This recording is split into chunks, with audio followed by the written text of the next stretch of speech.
So hello and welcome. तो आज हम लोग के इस वीडियो में देखने वाले हैं क्लास 9th का साइंस का चैप्टर नंबर 3 एटॉमिक स्ट्रक्चर का नेक्स्ट पार्ट। आई होप आपको इसके पहले जो भी 3 वीडियोस मैंने अपलोड किए हैं उसको आपने अच्छे से जो है पढ़ के जो है समझ लिया है।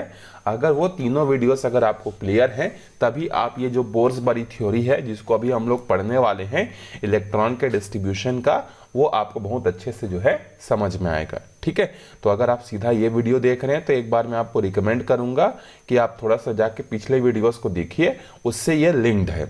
ठीक है, चलो आज का जो टॉपिक है हमारा वो है Bohr Bury scheme and distribution of electron.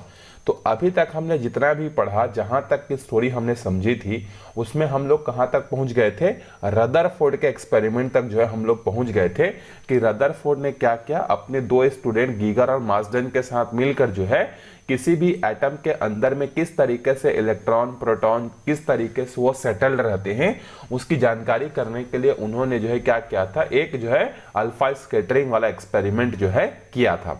और उन्होंने ये बताया था हमें कि किसी भी एटम का जो सेंटर होता है जहां पर सारा का सारा पॉजिटिव चार्ज होता है और उसके बाहर तरफ जो है चारों तरफ क्या होते हैं, गोल गोल रास्तों पर कौन घूमता है, इलेक्ट्रॉन जो है घूमते हैं। बस इन्होंने इतना जानकारी दिया, लेकिन बाहर में कितने, एक पहला वाला जैसे मान लीजिए कि एक न्यूक्लियस है ये और इसके चारों तरफ ये आपका पहला ऑर्बिट है, इसमें कितने इलेक्ट्रॉन रहेंगे, सेकेंड वाले में कितने इलेक्ट्रॉन रहेंगे, तीसरे वाले में कितना रहेंगे, चौथे वाले में कितना रहेंगे, क्या ये आपस में कूद के एक दूसरे में जा सकते हैं क्या, इस तरीके का कोई भी इंफॉर्मेशन रदरफोर्ड ने नहीं दिया था। उसकी जानकारी कौन देगा, अब बोर-बरी, ये जो है 2 लोग हैं, इन्होंने मिलकर दिया। देखो पहला इनका रूल क्या है, देखो the maximum number of electrons present in a shell is given by the formula 2n के पावर में 2 where n is the shell number. मतलब इन्होंने ये बोला कि किसी भी सेल या किसी भी ऑर्बिट, या जो गोल गोल जो रास्ता, इसी को तो सेल या ऑर्बिट कहते हैं ना, तो बोर्सबरी ने बताया कि किसी भी जो है आपका जो ऑर्बिट है उसमें मैक्सिमम नंबर ऑफ कितने इलेक्ट्रॉन हो सकते हैं, वो हम लोग 2n की पावर में 2 वाले फॉर्मूले से निकाल सकते हैं। जैसे न्यूक्लियस के सबसे पास वाला जो सेल होता है उसको हम लोग k सेल बोलते हैं, तो वो कौन से नंबर का सेल है, फर्स्ट, तो n की वैल्यू कितनी हो जाएगी, 1। तो जब हम लोग n के जगह 1 रखेंगे तो ये हो जाएगा इस तरीके से, 1 की पावर में 2 मतलब कितना होगा, 1 ही होगा, तो 2 into 1 कितना हो जाएगा, 2। मतलब सबसे पहले वाले सेल में कितने इलेक्ट्रॉन रह सकते हैं, 2। इसके बाद जो दूसरा सेल है जिसका नाम L है, L मतलब कितने नंबर का सेल हो गया, दूसरे नंबर का, तो n की वैल्यू कितनी हो जाएगी, 2। तो यहां देखो 2 और इस n के जगह हम लोग कितना रख देंगे, 2, तो 2 की पावर में 2 मतलब 4 और 4 और ये हो जाएगा हमारा 2, तो 4 2 जार कितना हो जाएगा, 8। तो दूसरे वाले में कितने हो सकते हैं, दूसरे वाले में 8 हो सकते हैं। इसी तरीके से तीसरे वाले में कितने हो सकते हैं, तो आप n की जगह कितना रख लो, 3 रख लो। उसी तरीके से आगे वाले में n की जगह 4 रख लो, तो आपको पता चलते जाएगा कि किसी भी सेल में जो है कितने मैक्सिमम इलेक्ट्रॉन जो है हो सकते हैं। चलो आगे बढ़ते हैं हम लोग, देखो यहाँ पे, अच्छा, the electron present in the outermost cell are called valence electron and this cell is called valence cell। अब किसी भी एटम का जब इलेक्ट्रॉन को जब हम लोग फिलअप करते जाएंगे तो जो सबसे बाहर वाला जो सेल होगा उस बाहर वाले सेल को हम लोग क्या बोलते हैं, वैलेंस सेल बोलते हैं। और उस बाहर वाले सेल पर जितने भी इलेक्ट्रॉन्स होंगे उसको हम लोग क्या बोलेंगे, वैलेंस इलेक्ट्रॉन जो है उसको हम लोग बोलेंगे। ठीक है, चलो दूसरा है maximum number of electron that can be accommodated in a outermost cell is 8, exception is when k is the outermost cell and the maximum number of electron is 2। अब देखो कोई भी एटम है जिसका आप कॉन्फ़िगरेशन करने जा रहे हो उसके सबसे आउटर मोस्ट में कितने इलेक्ट्रॉन हो सकते हैं, या तो 8 हो सकते हैं या तो 2 हो सकते हैं। 2 कब के केस में हो सकते हैं, जब आपके क्या हो, वो कौन सा सेल हो, के सेल हो। ठीक है, के सेल मतलब सबसे पहला वाला अगर सेल है तो उसमें सिर्फ 2 इलेक्ट्रॉन होंगे, बाकी L M N ये सब में जो है क्या होंगे, आउटर मोस्ट में जो है 8 ही जो है आपको मैक्सिमम इलेक्ट्रॉन देखने को जो है मिलेंगे। वो कैसे होता है अभी हम लोग आगे समझेंगे, बस आप इतना ये समझ लो कि के सेल को छोड़कर बाकी सब सेल के सबसे आउटर मोस्ट में कितने इलेक्ट्रॉन होंगे, 8 जो है आ सकते हैं। नेक्स्ट है electrons are not accommodated in a given shell unless the inner shell are filled, that is shell are filled in a step wise manner. मतलब यह है कि आप किसी भी इलेक्ट्रॉन को अपने मर्जी से सीधा सीधा जो है जैसे पहले में भरे दूसरा को छोड़ के आप तीसरे में चले जाओगे, ऐसा बिल्कुल भी नहीं होता है, ना इलेक्ट्रॉन ऐसा करते हैं। ठीक है, इलेक्ट्रॉन क्या होते हैं, नियम के हिसाब से होते हैं। पहले जो है पहले वाले सेल में भरेंगे इलेक्ट्रॉन, फिर दूसरे वाले में भरेंगे, फिर तीसरे वाले में जाएंगे। ऐसा नहीं कि पहले को छोड़कर कूद के सीधा तीसरे में चले गए, ऐसा बिल्कुल भी नहीं होगा। चौथा है even when the capacity of penultimate cell is more than 8, a ninth electron is placed it only after the 2 electrons have entered the last cell. For example, atomic number of calcium is 20, but its electronic configuration is 2, 8, 8, 2 and not 2, 8, 9, 1. मतलब क्या है कि आप किसी भी outer most shell में क्या करेंगे, 8 से ज्यादा जो मतलब कोई भी जो सेल होगा उसमें आप 8 से ज्यादा जो है क्या कर सकते हैं, इलेक्ट्रॉन नहीं भर सकते। जैसे मान लेते हैं कि जो हमारा जो कैल्शियम है उसका एटॉमिक नंबर 20 है, मतलब 20 इलेक्ट्रॉन होंगे, तो 20 इलेक्ट्रॉन कैसे भराएंगे, देखो पहले वाले में 2, अगले वाले में 8, अगले वाले में 8 और बाहर वाले में कितने आ जाएंगे, 2। आप इसको ऐसा नहीं करेंगे कि यहां पर तीसरे वाले में 9 को डाल देता हूं और 1 को लास्ट में डाल देता हूं, ऐसा बिल्कुल भी वो इलेक्ट्रॉन लोग नहीं करते हैं। अब यहां ध्यान से समझते हैं, देखो यहां पे जैसे हाइड्रोजन है, ठीक है, तो हाइड्रोजन का एटॉमिक नंबर कितना होता है, 1 होता है। तो 1 होता है मतलब इसमें कितने इलेक्ट्रॉन होंगे, 1 होगा। तो वो 1 इलेक्ट्रॉन कौन से सेल में आएगा, के सेल में ही आएगा। तो मैक्सिमम के सेल में 2 आ सकता है, मिनिमम तो कितना भी हो सकता है ना, ठीक है। तो इसीलिए यहां पर ये पहला इलेक्ट्रॉन। फिर हीलियम, हीलियम में 2 इलेक्ट्रॉन होते हैं, तो पहले सेल में देखो ये आपका क्या कहलाएगा, 2 इलेक्ट्रॉन आ गया, और ये आपका क्या कहलाएगा, हीलियम के लिए आउटर मोस्ट सेल जो है ये कहलाएगा, और ये इलेक्ट्रॉन क्या कहलाएंगे, वैलेंस इलेक्ट्रॉन कहलाएंगे। लिथियम का 3 होता है, तो देखो पहले वाले सेल में 2 आया, तीसरा वाला दूसरे में चला गया, फिर यहाँ पर दूसरे वाले में 2 आ गया, फिर यहाँ पे देखो ये 3 है, ये 4 इलेक्ट्रॉन का है, ये 5 इलेक्ट्रॉन का है, ये 6 इलेक्ट्रॉन का है, ये 7 इलेक्ट्रॉन का है, ये 8 इलेक्ट्रॉन का है, ये 9 इलेक्ट्रॉन का है, और ये किसका है, 10 इलेक्ट्रॉन का है, ठीक है, नियॉन। फिर यहां देखो ये 11 इलेक्ट्रॉन होंगे, तो कैसे होगा, पहले वाले में 2, फिर दूसरे वाले में 8 और तीसरे वाले में 1। फिर मैग्नीशियम का देख सकते हो जो 12 होता है, एल्यूमिनियम में 13 इलेक्ट्रॉन होते हैं, सिलिकॉन में 14 होते हैं, यहाँ पे फास्फोरस में 15 होते हैं, सल्फर में 16 होते हैं, क्लोरीन में 17 होते हैं, और आर्गन में कितने होते हैं, 18 होते हैं। तो देखो पहले वाले में 2, अगले वाले में 8, अगले वाले में 8, इस तरीके से कॉन्फ़िगरेशन जो है यहाँ पर होता है।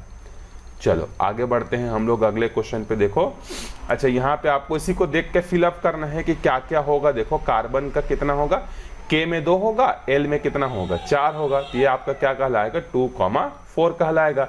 और यहाँ पर पूछा है कि वैलेंस इलेक्ट्रॉन, तो वैलेंस इलेक्ट्रॉन कितना है, वैलेंस इलेक्ट्रॉन हमारे यहाँ 4 है। इसी तरीके से ऊपर का जो सर्कल था उसको देख के आप इसको क्या कर सकते हो, बड़े इजिली फिल जो है कर सकते हो। आई होप आपको बात समझ में आ गया होगा कि सेल में किस तरीके से इलेक्ट्रॉन भरे जाते हैं।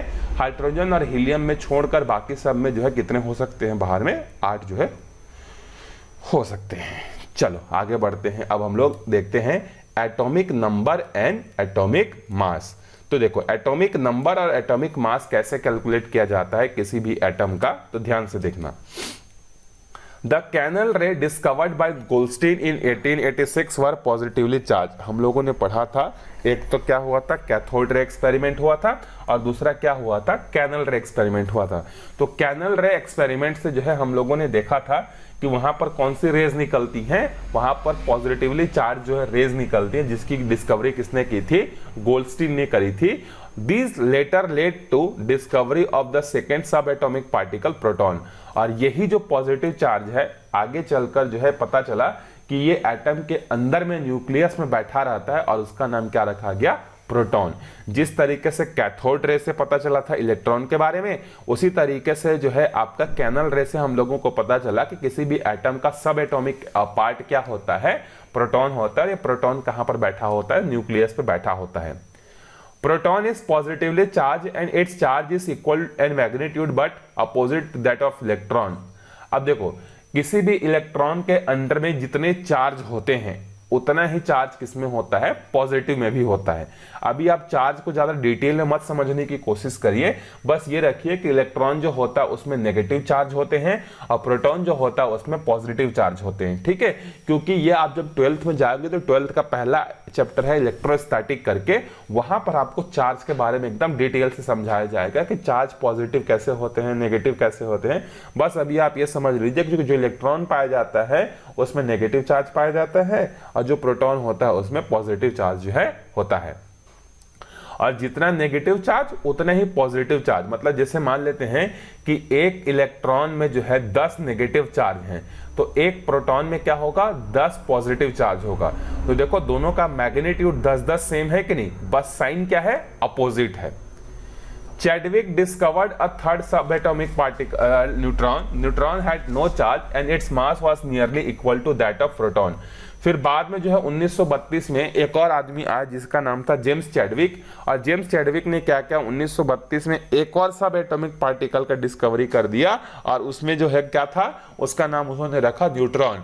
मतलब अभी तक हम लोगों को जो है क्या क्या पता था कि किसी के एटम के अंदर में एक तो जे थॉमसन की कृपा से हमको इलेक्ट्रॉन पता था, उसके बाद जो है गोल्डस्टीन की कृपा से हम लोगों को प्रोटॉन पता था, और फिर जो है अभी जो है जेम्स चैडविक के कारण जो है हम लोगों को पता चला कि न्यूट्रॉन भी होता है। लेकिन न्यूट्रॉन की एक स्पेशलिटी क्या होती है कि जैसे इलेक्ट्रॉन पर नेगेटिव चार्ज होता है, प्रोटॉन पर पॉजिटिव चार्ज होता है, न्यूट्रॉन पर जो है कोई भी चार्ज जो है नहीं होता है, और ये हाइड्रोजन को छोड़कर बाकी सारे एटम में जो है प्रेजेंट होता है। ये आपको ध्यान रखना है। आगे बढ़ते हैं।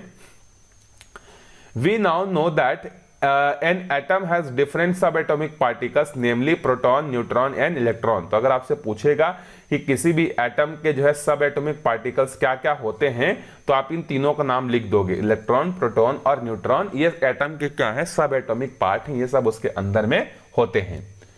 Protons and neutrons are present in the nucleus where electrons are revolving in a shell outer side the nucleus। जहां पर प्रोटॉन और न्यूट्रॉन्स जो होते हैं वो कहां पर प्रेजेंट होते हैं, न्यूक्लियस पर छिपे होते हैं, और इलेक्ट्रॉन जो होते हैं वो क्या करते हैं, चारों जो है क्या करते हैं, बाहर के सेल में जो है क्या करते हैं, घूमते रहते हैं।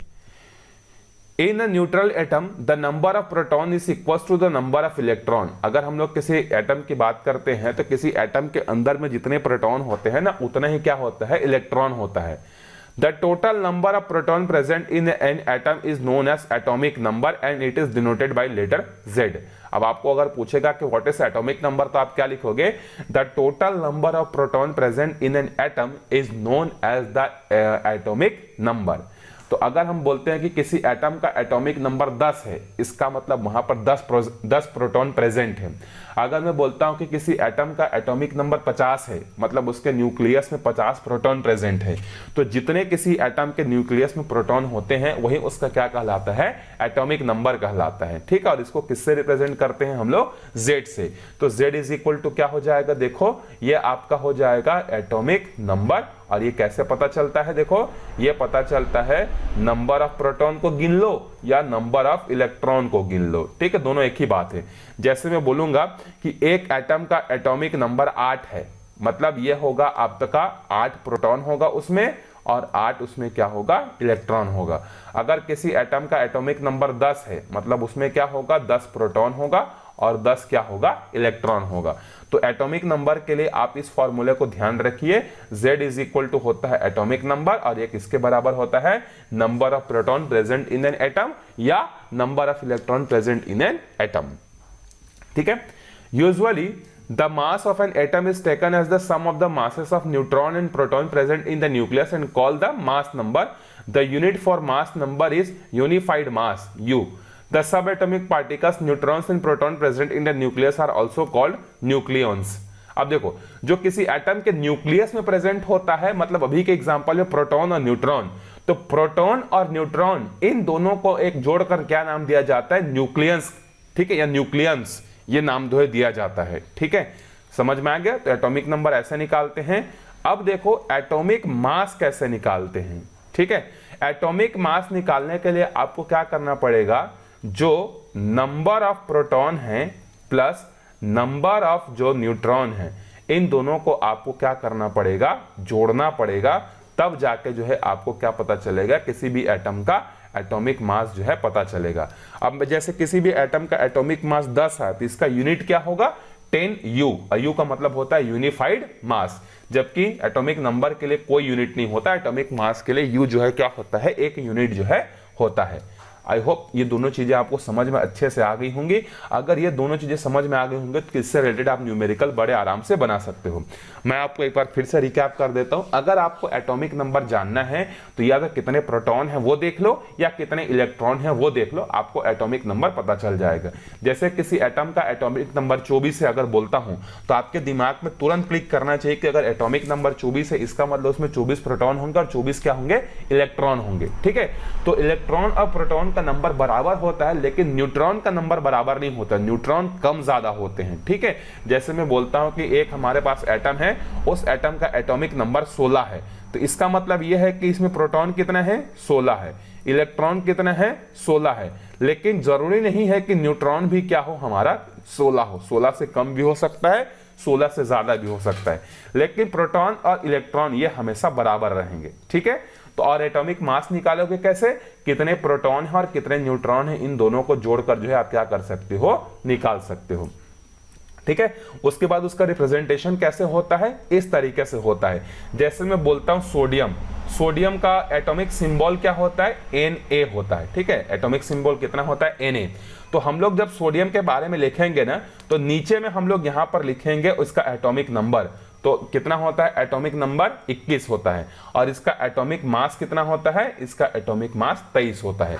तो जब भी हम लोग किसी भी एटम को लिखेंगे इस तरीके से लिखेंगे, जिसमें हमेशा नीचे क्या लिखा जाएगा, एटॉमिक नंबर, और ऊपर क्या लिखा जाएगा, एटॉमिक मास। या ऐसे भी लिख सकते हो, या आप चाहो तो इसको ऐसे भी लिख सकते हो, यहां लिख लो 11 और यहां लिख लो 23, ऐसा भी लिख सकते हो। ठीक है, तो नीचे हमेशा एटॉमिक नंबर होता है, ऊपर हमेशा क्या होता है, हमारा एटॉमिक मास जो है होता है। चलो अब यहां पर आप इस टेबल को फिल कर सकते हो। सिर्फ हाइड्रोजन ऐसा है जिसमें न्यूट्रॉन क्या होता है, 0 होता है। ठीक है, अब देखो लिथियम, लिथियम का सिंबल क्या होता है, Li होता है, तो इसमें नंबर ऑफ प्रोटॉन कितने हैं, 3, और इसका मास कितना है, 6। तो अभी हमने फॉर्मूला पढ़ा कि किसी भी एटम का एटॉमिक मास जो होता है वो number of proton plus number of neutron के क्या होता है, इक्वल होता है।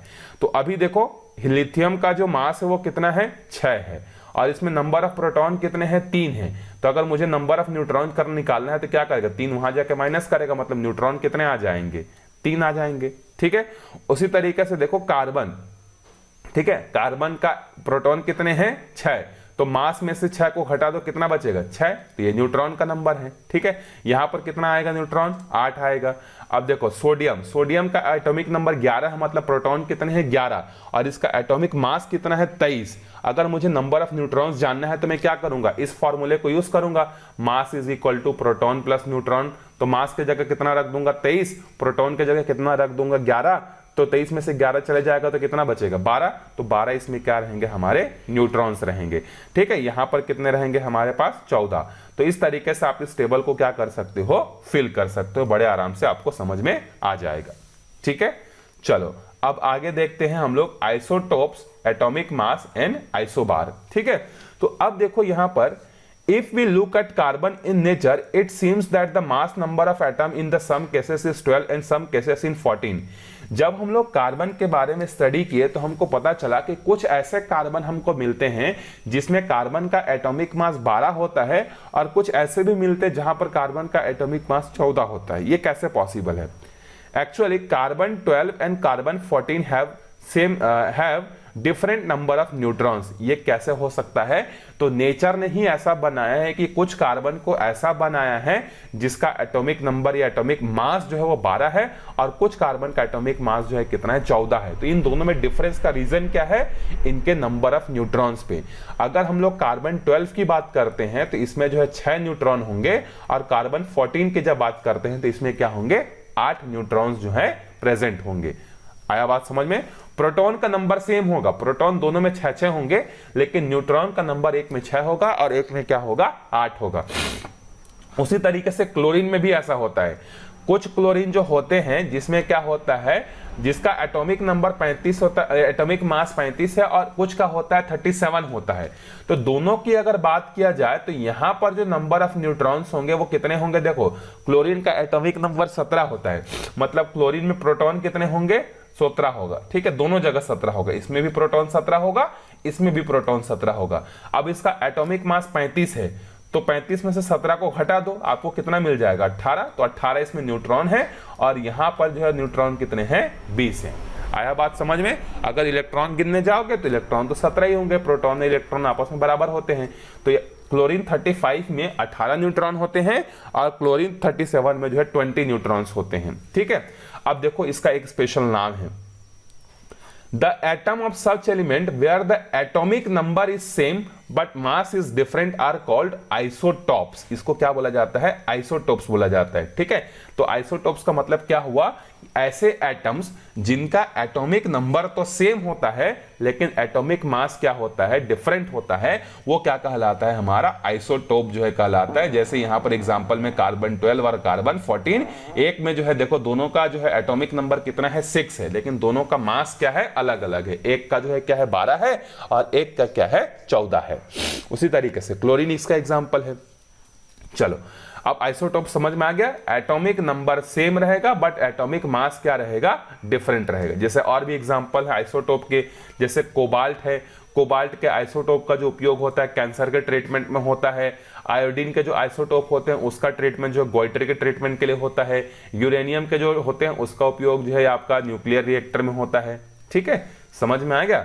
अब देखो ये जो क्लोरीन की जो हम लोग बात कर रहे थे, तो नेचर में जो है 75% क्लोरीन ऐसा होता है जिसका एटॉमिक मास 35 होता है, और सिर्फ 25% क्लोरीन ऐसा नेचर में है जहां पर जिसका एटॉमिक मास 37 होता है। इसीलिए हम लोग क्या करते हैं? इसका एवरेज वेट कैलकुलेट कर लेते हैं। तो 75% क्लोरीन 35 है, तो 75 इंटू 35, 25% 37 वाला, दोनों को मल्टीप्लाई करेंगे, जोड़ेंगे, 100 से डिवाइड कर देंगे तो कितना आ जाएगा? 35.5। तो इसीलिए हम लोग क्या करते हैं? किसी भी एटम का जब एटॉमिक मास को देखते हैं तो जनरली वो होल नंबर नहीं होता है। जैसे देखो हाइड्रोजन का 1.008, हीलियम का 4.003, लिथियम का 6.941, बेरिलियम का 9.03। ये क्यों ऐसा होता है? क्योंकि आइसोटोप्स के कारण होता है। तो हम लोग जब किसी भी एटम का आइसोटोप पाया जाता है ना, तो हम लोग उसका जो है एवरेज मास को ले लेते हैं। ठीक है, तो इसीलिए आप जनरली देखोगे कि किसी भी एटम का एटॉमिक मास होल नंबर नहीं होता है। तो ऐसा क्वेश्चन पूछा जाएगा कि क्यों किसी भी एटम का एटॉमिक मास जो है होल नंबर नहीं होता है, तो आप आंसर क्या दोगे? Because of isotopes. आइसोटोप्स के कारण से क्या होता है? हम लोग क्या करते हैं? हर एटम का जो मास जो होता है वो अलग अलग होता है, तो हम लोग आइसोटोप्स का एवरेज लेते हैं। एवरेज लेने के कारण वो कभी भी जो है होल नंबर नहीं मिलता है। ठीक है, चलो अब लास्ट में हम लोग एक और आपको समझा देते हैं आइसोबार क्या होता है। ठीक है, यहां पर शायद एग्जांपल नहीं दिया है।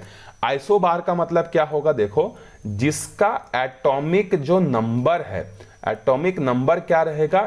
डिफरेंट रहेगा। मतलब एटॉमिक नंबर डिफरेंट रहेगा बट एटॉमिक मास कैसा रहेगा? But atomic mass is same. इसको क्या बोलते हैं हम लोग? आइसोबार बोलते हैं। ठीक है, तो आइसोबार क्या है? समझ में आ गया? एटॉमिक नंबर अलग अलग रहेगा लेकिन एटॉमिक मास जो है वो सेम रहेगा। आइसोटोप में क्या था?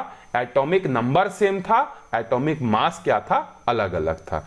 आई होप आपको ये दोनों बातें समझ में आ गई होंगी अच्छे से। यहां पर हमारा चैप्टर कंप्लीट होता है। ठीक है, अगले वीडियो में हम लोग क्या करेंगे? इसके एक्सरसाइज को जो है कवर करेंगे, और इसका पूरा पीडीएफ जो है मैं आपको क्या करूंगा? टेलीग्राम चैनल पे जो है शेयर कर दूंगा। आप वहां से जाकर जो उसको बड़े आराम से क्या कर सकते हैं? डाउनलोड करके अपना नोट्स जो है बना सकते हैं। कैसा लगा आपको ये चैप्टर? कमेंट करके बताइए। इसके बाद आपको कौन सा चैप्टर चाहिए उसको भी कमेंट करके बताइए। मिलते हैं अगले वीडियो में, तब तक के लिए बाय बाय।